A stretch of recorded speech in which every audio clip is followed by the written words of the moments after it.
저에게 주시는 말씀은 디모데후서 3장 13절에서 17절의 말씀이 되겠습니다.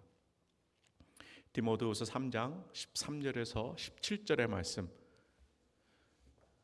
귀한 말씀입니다. 함께 다 같이 한 몫으로 읽도록 하겠습니다. 악한 사람들과 속이는 자들은 더욱 악하여져서 속이기도 하고 속기도 하나니, 그러나 너는 배우고 확신한 일에 거하라. 너는 내가 누구에게서 배운 것을 알며 또 어려서부터 성경을 알았나니, 성경은 능히 너로 하여금 그리스도 예수 안에 있는 믿음으로 말미암아 구원에 이르는 지혜가 있게 하느니라.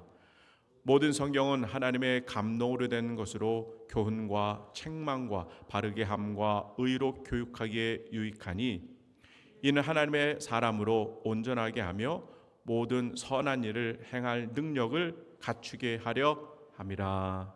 아멘. 네. 오늘은 배우고 확신한 일에 거하라 라고 하는 제목으로 우리 함께 은혜를 나눠 보도록 하겠습니다. 14일 뉴스에 여러분, 유재석 울린 박달초 합창단 이란 제목으로 기사가 났는데 한번 한 컷 보여주실까요? 네. 초등학교에서 이제 전학 가는 친구들을 위해서 이렇게 합창단이 조직이 돼서 아마 노래로 마지막 선물을 해주는 것 같아요. 그런데 듣고 있었던 그 학생이 고마운 마음을 주체하지 못하고 막 그 자리에서 이제 오열을 하죠. 근데 이게 SNS로 녹화가 되면서 이게 막 퍼지는 거죠. 그래서 보니까 100만 회 이상 조회수가 이게 기록을 세우면서 좀 화제가 되고 있습니다.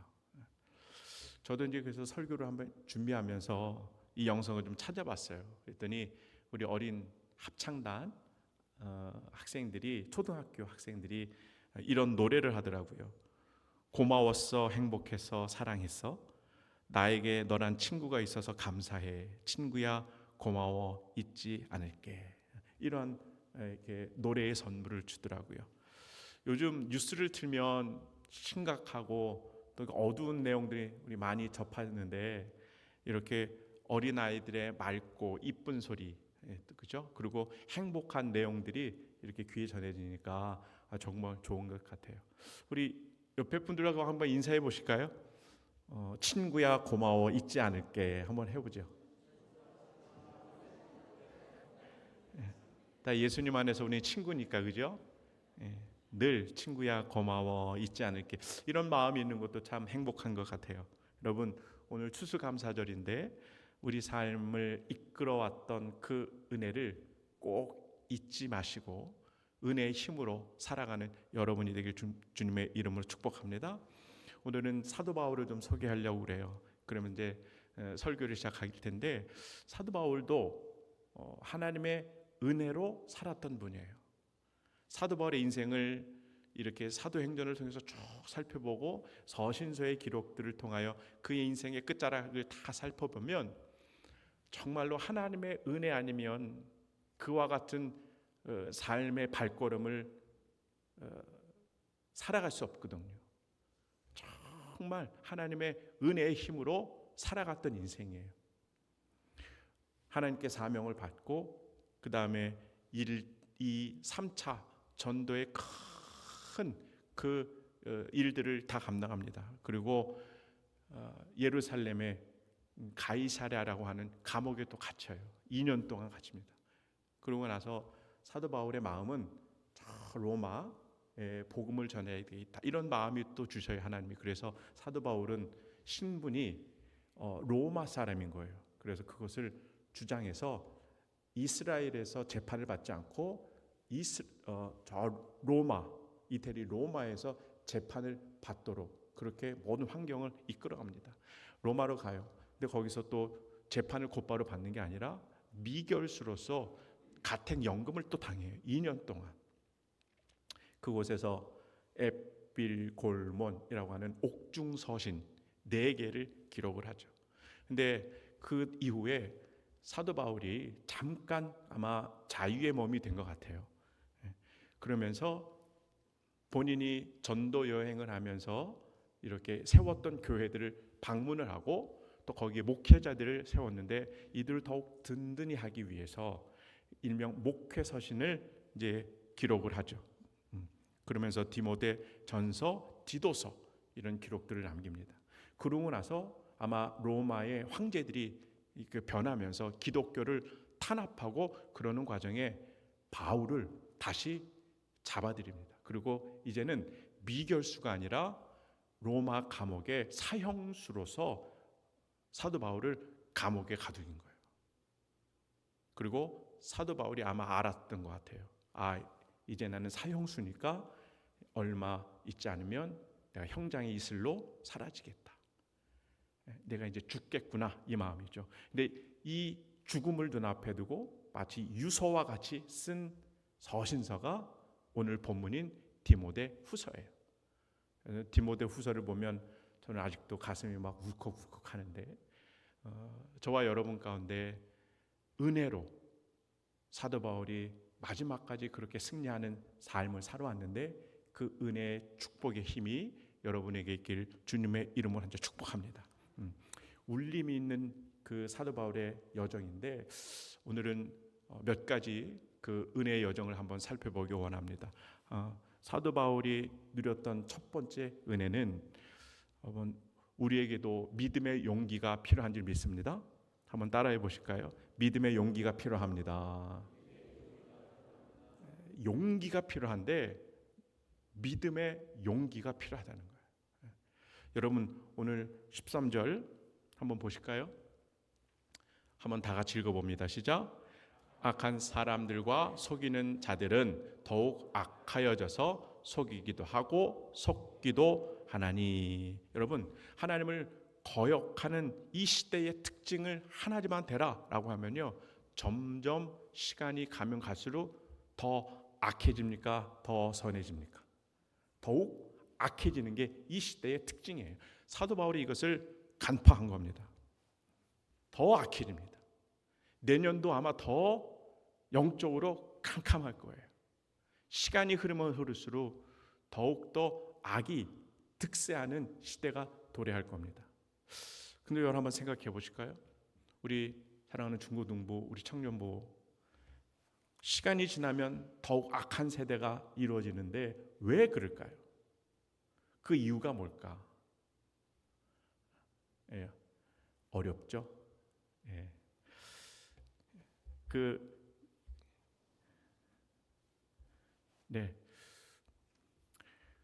며칠 전에 제가 이런 신문 기사를 봤습니다.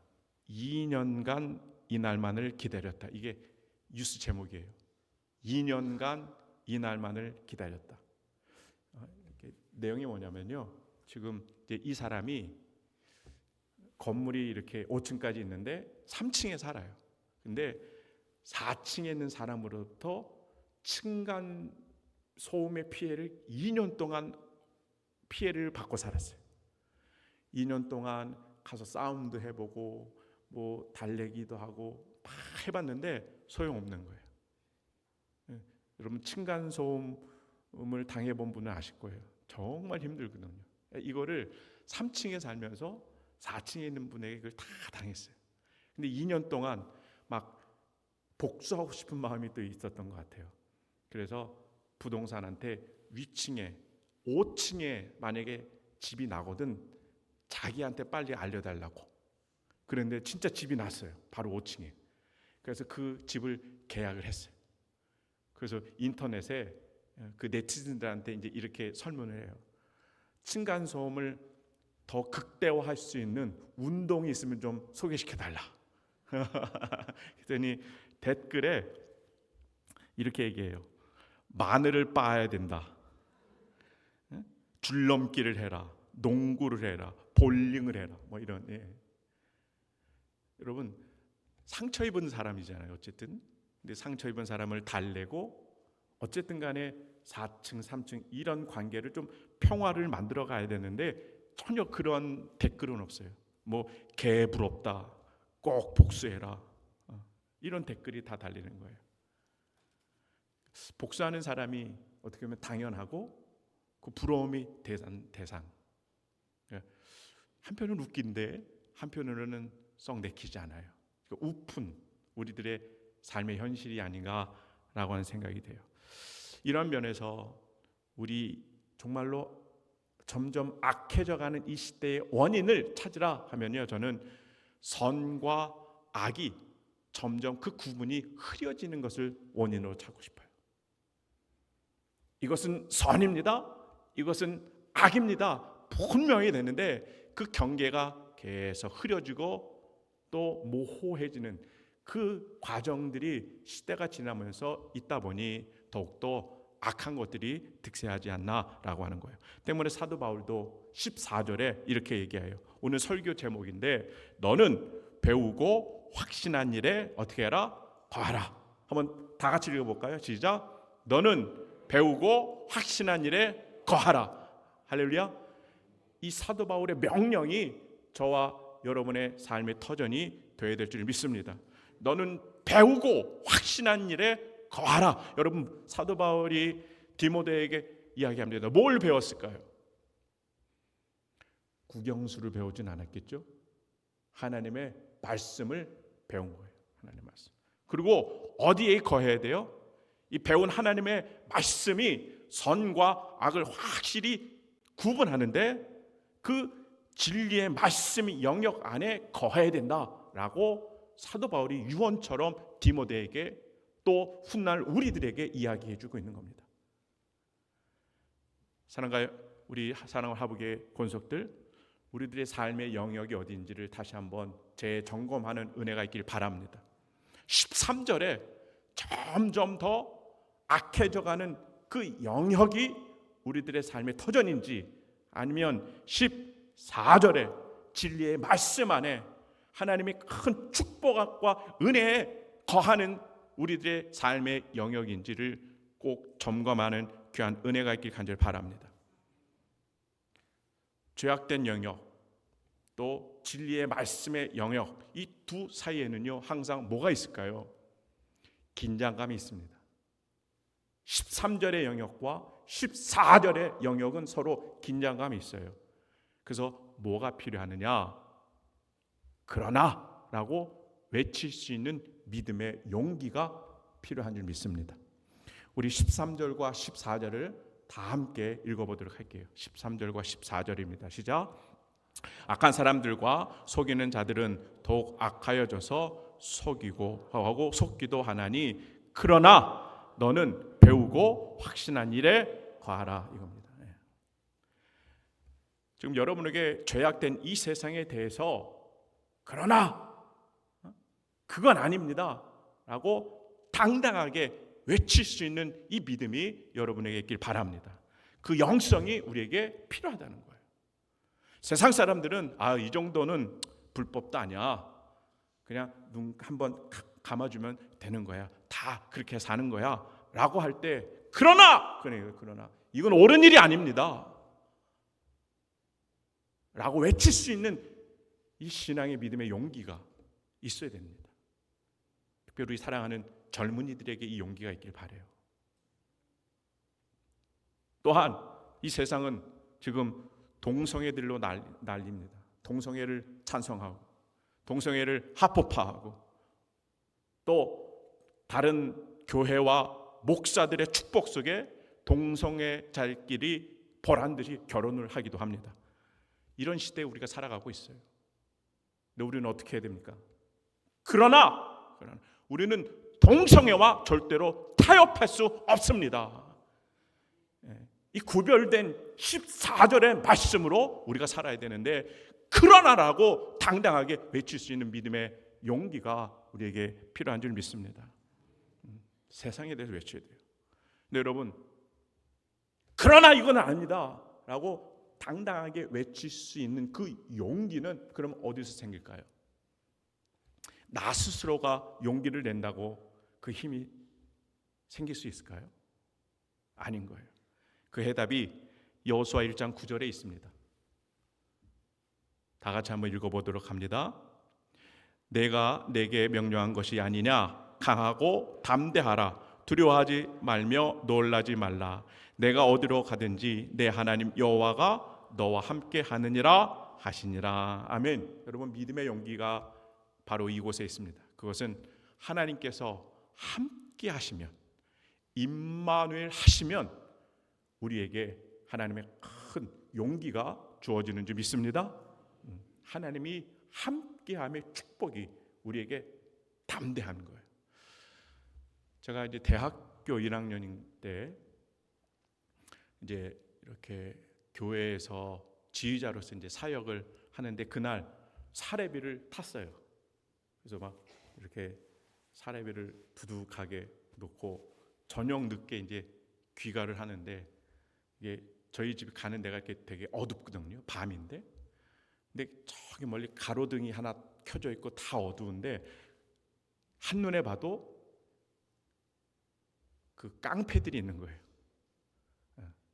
4-5명이 거기를 이렇게 모여 있고 담배도 피고 하는데, 점점 가는데 이렇게 보니까 또 칼 같은 것도 보여요. 그러니까 대학교 1학년이지만 얼마나 무섭잖아요. 근데 또 나를 보는 순간 그들이 또 나를 향해서 막 또 이렇게 달려오고 있는 거예요. 제가 어떻게 했겠어요? 도망쳤죠. 뒤돌아서 있는데 다행히 슈퍼 한 군데가 있었어요. 그래서 슈퍼로 이제 뒤돌아서 도망갔어요. 그리고 그때 이제 핸드폰이 없었으니까 전화를 걸어서 집에 둘째 형님 보러, 나 여기 이제 슈퍼에 이런 일로 왔으니까 형 나 좀 데리고 와라고. 근데 우리 둘째 형님이 복싱을 한 선수였어요. 그리고 이제 얼마 있으니까 우리 둘째 형님이 이제 슈퍼에 있는 저를 이제 찾으러 왔어요. 옆에 형과 함께 집으로 가는데요, 세상 마음이 편한 거예요. 세상 마음이 편한 거예요. 여러분, 이게 임마누엘의 축복인 줄 믿습니다.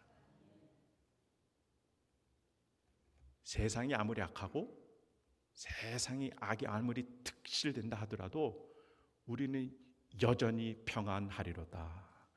이 하나님 앞에 감사의 고백을 드릴 수 있는 것은 우리 옆에 하나님이 늘 함께 하시기 때문인 줄 믿습니다. 임마누엘의 하나님이에요. 목사님, 그러면 하나님은 보이지도 않고 우리에게 만져지지도 않는데 우리와 늘 어떻게 함께 합니까?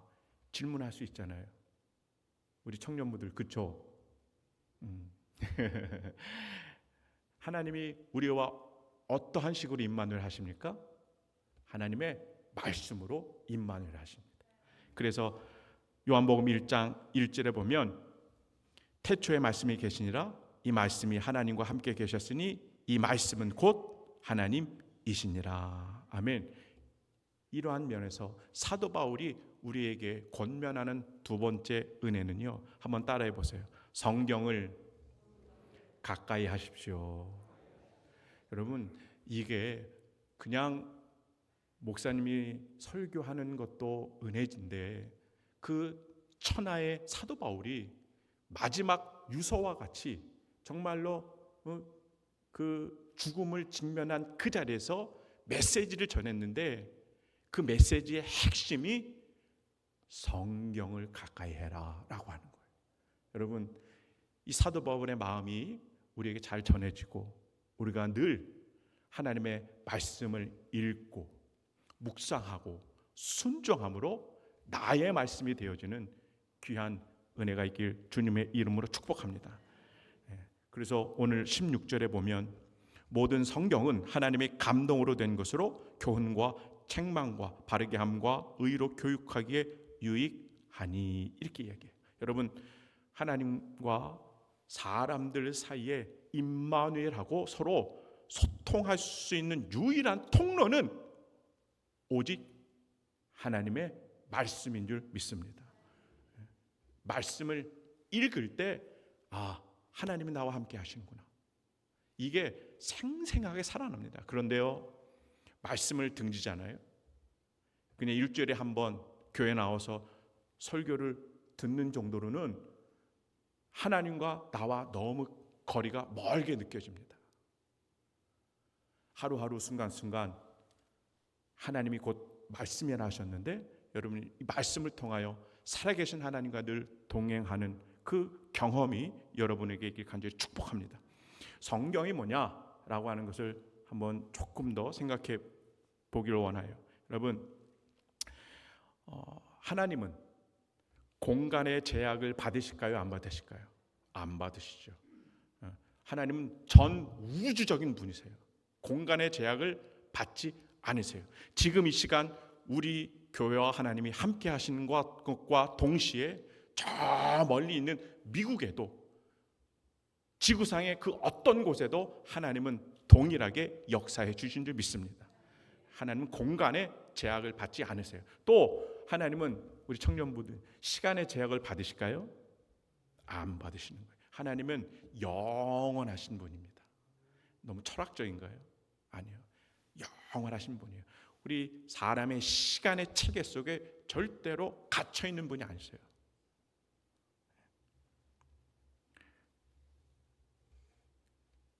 근데 하나님께서요, 저와 여러분과 관계하고 싶으셔서, 우리와 함께 임마누엘 하고 싶으셔서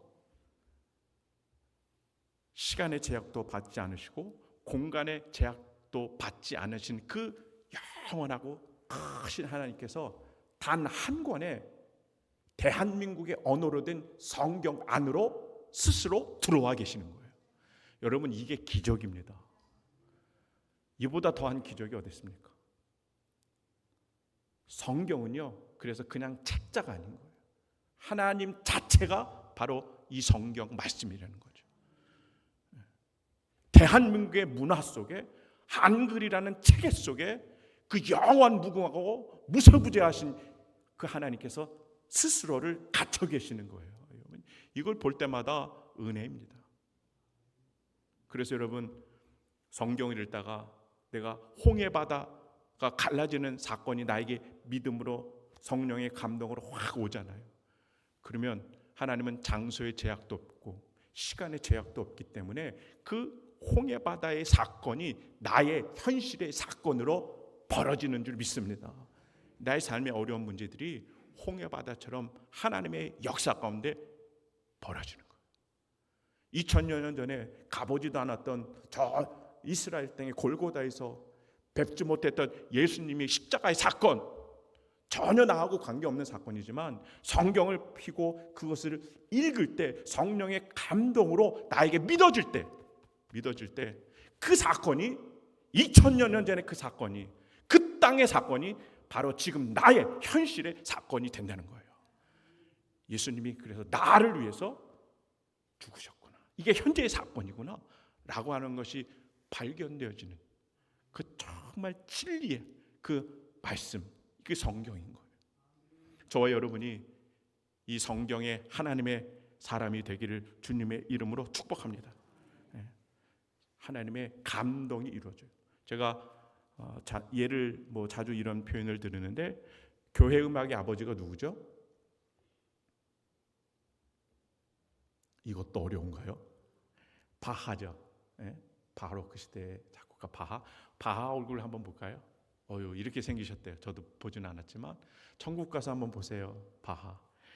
이분이 1685년 출생입니다.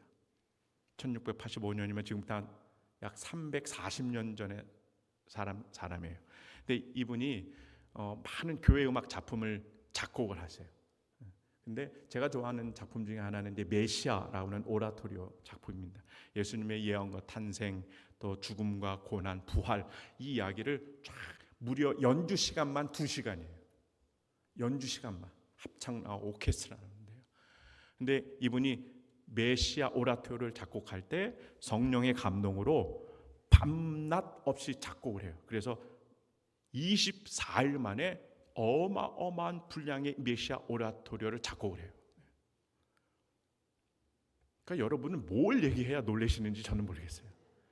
24일 만에 어마어마한 분량의 오케스트라부터 합창곡까지 그걸 다 작곡을 해요. 엄청난 겁니다. 근데 여러분, 바하가 이렇게 성령의 감동으로 작곡을 했어요. 근데 이제 340년이 돼서 그 작곡한 대로 연주를 하고 합창단이 노래를 하면 바하가 느꼈던 성령의 감동이 재현이 될까요? 안 될까요? 된다는 거예요. 그래서 지금도 정말로 교회 음악에 가치 있는 그 작품으로 메시아를 꼽거든요. 저는 이러한 비유를 들어요. 여러분, 하나님의 말씀이 성령의 감동으로 사람이라고 하는 그 서기관들이나 이분들을 통해서 기록이 됐지만, 지금 우리가 읽을 때 그 기록된 그 당시의 하나님의 감동이, 성령의 감동이 우리에게도 고스란히 다시 한번 연주되고 재현되어질 줄 믿습니다. 그래서 우리는, 기독교는 이걸 믿는 거예요. 여러분, 한 주간 삶을 살아가실 때 하나님의 말씀의 주인공 되는 삶을 살아내시는 여러분이 되길 주님의 이름으로 한 주 축복합니다. 자, 시간 우리 찬양하면서 또 함께 기도하는 시간을 가지도록 하겠는데요. 찬양단 한번 준비해 주시고요. 우리들의 삶의 자리를 한번 점검해 보시라 제가 부탁의 말씀드렸습니다. 점점 악한 것으로 치닫는 영역이 아니라 하나님의 말씀을 배우고 확신한 일에 거하는 그 삶의 영역이 우리들의 삶의 터전이 되어야 될 줄 믿습니다. 그래서 그 자리에서 뭐라고 외쳐요? 그러나 아닙니다 라고 신앙의 믿음의 용기가 있는 사랑하는 하부의 식구들 되시길 간절히 바랍니다. 그리고 그 용사들은 하나님의 말씀의 사람들입니다. 여러분도 늘 하나님의 말씀을 가까이 하셔서 하나님의 마음으로 감동하시고 복음으로 감동하시고 하나님의 역사로 감동하시는 날마다 그 사랑에 그렇게 감복하는 사랑하는 하복의 모든 권속들이 되길 주님의 이름으로 축원합니다. 비준비하시니 함께 하나님 앞에 찬양하도록 하겠습니다.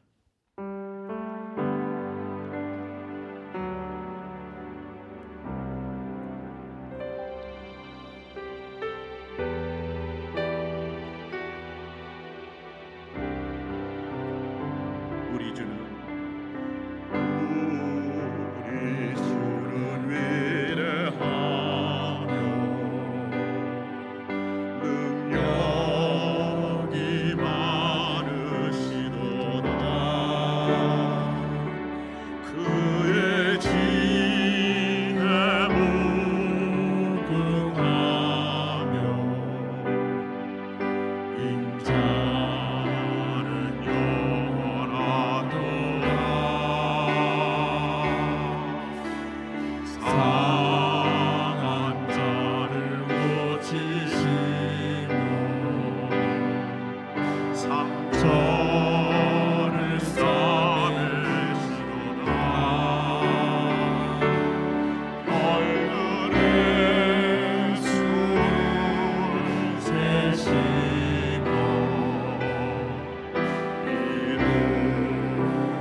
다시 한번 우리 주는 위대하며 우리 주는 위대하며 능력이 많으시도다 그의 지혜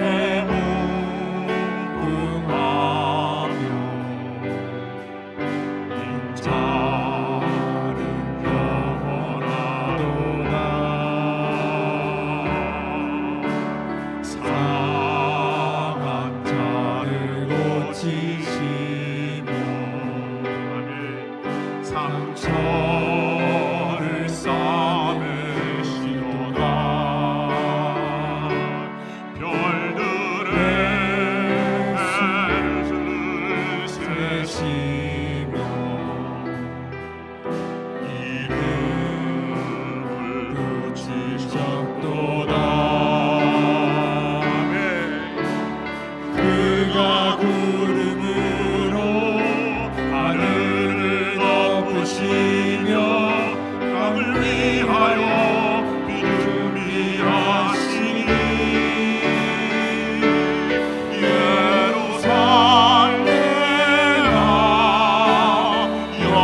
예루살렘아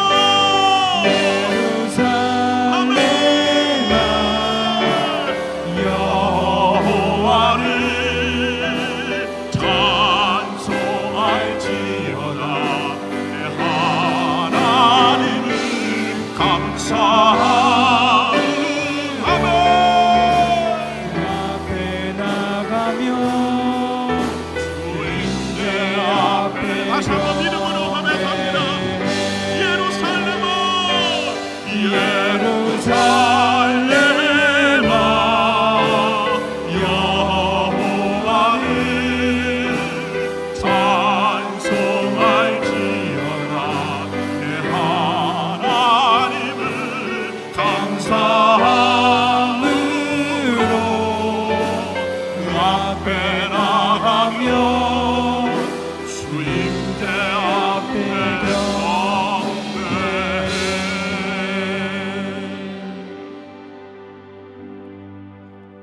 기도합니다. 하나님, 오늘 복되고 감사한 추수감사 예배를 드리게 하시니 감사합니다.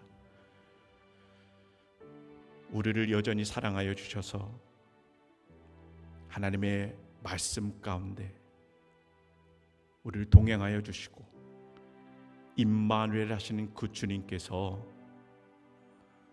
사막과도 같은 우리 인생에 이른 비와 늦은 비를 준비하시고 때를 따라 돕는 은혜로 내려주시니 주님 감사합니다. 조금 부족하면 어떻습니까? 조금 모자라면 어떻습니까? 주님 한 분이 내 인생의 최고의 은혜인 줄 믿습니다. 주님과 함께 한다면 그것이 우리들의 만족이 됩니다. 늘 우리들의 신앙의 삶의 자리가 진리 대신 말씀 안에 거하는 삶의 자리 되게 하여 주시며 상한 자를 고치시고 상처를 싸매 주시는 피 묻은 십자가 예수 그리스도의 보혈의 손길이 늘 경험되는 하복의 귀한 자녀들이 되게 하여 주옵소서. 하나님, 여기 앞에 있는 정말 눈에 넣어도 아프지 않는 우리 청년들, 중고등 학생들, 주님께 귀한 영광이 되는 삶의 자리가 되게 하여 주시고 배움이 있는 학교와 직장생활 또 사업에서 무슨 일을 할 때 세상에 대해서 그러나라고 외칠 수 있는 믿음의 용기 있는 자들이 다 되게 하여 주시며 오직 말씀에 목숨을 거는 성경의 한 사람이 되는 자녀들이 다 되게 하여 주시옵소서. 이제는 우리 주님 예수 그리스도의 은혜와 늦은 비와 이른 비로 함께 하시는 하나님의 사랑하심과 성령님의 감화감동 위로 능력 내주 내재하심이 감사 예배를 드리고 말씀을 배우고 확신한 일에 거하기를 소원하는 여기 있는 모든 주님의 자녀들 머리와 그 가정 위에 지금부터 영원토록 함께하기를 간절히 축원하옵나이다. 아멘.